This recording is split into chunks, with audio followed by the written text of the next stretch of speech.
Jerry Agar for Ezra Levant. How much does the job of Indian chief pay?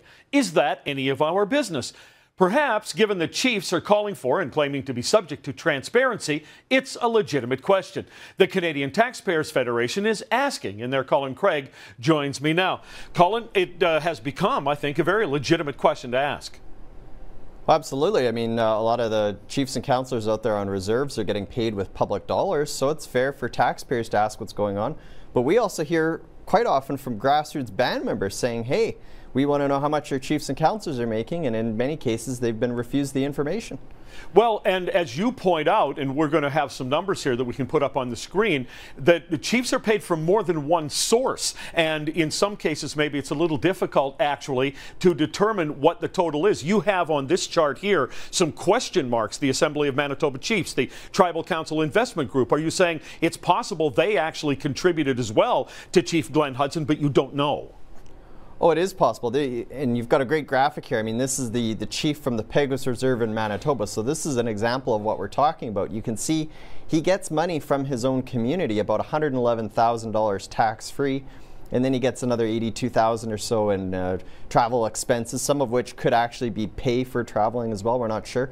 But then there's a lot of other sources where he has received compensation from. So you can see it in the graphic, that there's a couple other bodies where he sits on those committees as a chief and he's getting pay. So if you only look at how much he's getting from the community, you're not getting the full story, because some chiefs are getting money from these other bodies. So we tried to get the numbers from the Assembly of Manitoba Chiefs. That's the organization for all the chiefs in Manitoba. And we got the information from the federal government, but all the chief and council pay information is blacked out. So, I mean, maybe there's pay there, maybe there isn't, maybe it's only a reimbursement for actual travel costs. Who knows? But our push has always been that politicians across the country at any level of government should have to disclose their pay and expenses to the public.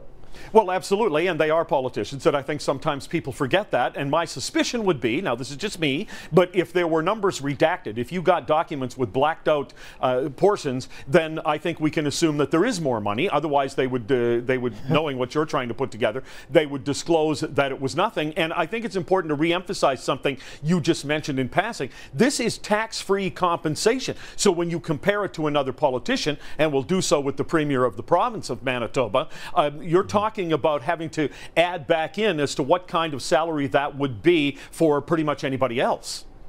Well, exactly. I mean, you can't just look at the numbers and say, oh, okay, well, let's compare that with an off-reserve politician. You have to remember it's tax-free, so you have to do the equation, or the calculations to make sure that you're comparing apples to apples. And when you do, take a look at the chart right there, $141,000 for Premier Greg Selinger, that's Manitoba's Premier. And by comparison, this chief was making an off-reserve equivalent of amount of over $200,000.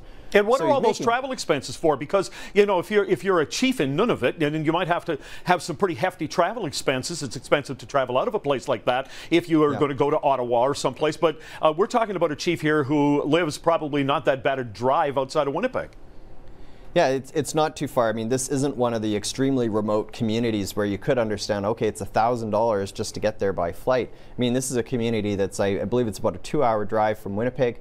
So, I mean, to see $100,000 worth of travel expenses, I mean, that's just astronomical, especially when you compare it to, Manitoba's Premier, who is representing over 1.2 million people. I mean, this chief in particular is representing just over 3,000 people. So, well, and what I find, number. Yeah, I'm sorry. What I find so egregious about this is that, as we've seen in Ontario with Chief Spence in Attawapiskat, is that you have chiefs crying poor. We need more money. Our people are devastated. They're living in third world conditions. Well, the chief isn't.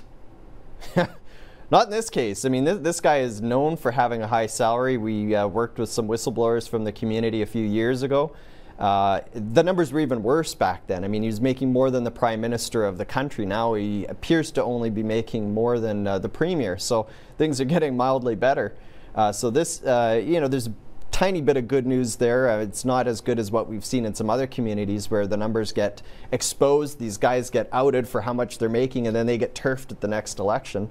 But yeah, I mean, you're bang on. These numbers are just off the charts. Well, sure, and these numbers are important to know, as you point out, Colin, that we need to know what politicians make in salary, how much they have in expenses, so you can find out if it's reasonable. Their reasonable expenses should be covered. But I think the group that really needs to know what these numbers are the group of people who the chiefs purport to represent. They are, in fact, in many cases, living in devastated circumstances, perhaps not realizing that the chief is rich.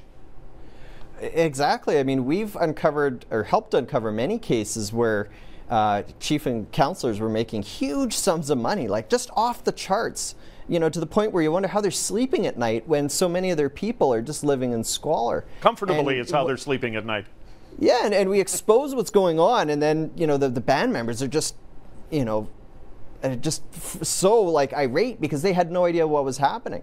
So, I mean, we've worked on a lot of cases like that. We've also shined a light on some of the really good chiefs and councillors out there, because there's some that are just doing wonderful things for their communities, and they're not like these bad apples. But what transparency will do is it will help everyone sort out who the good chiefs and councillors are from the ones that are just in it to line their own pockets. Sure, a chief shouldn't have to take a vow of poverty, neither should any politician. A reasonable salary and reasonable travel expenses, etc., should be covered. That's, of course, a subjective thing in terms of what everybody thinks is the reasonable number, but you compare it to other politicians, that's where you arrive at a reasonable number. So thanks so much for the exposure you've given this, and thanks for your time.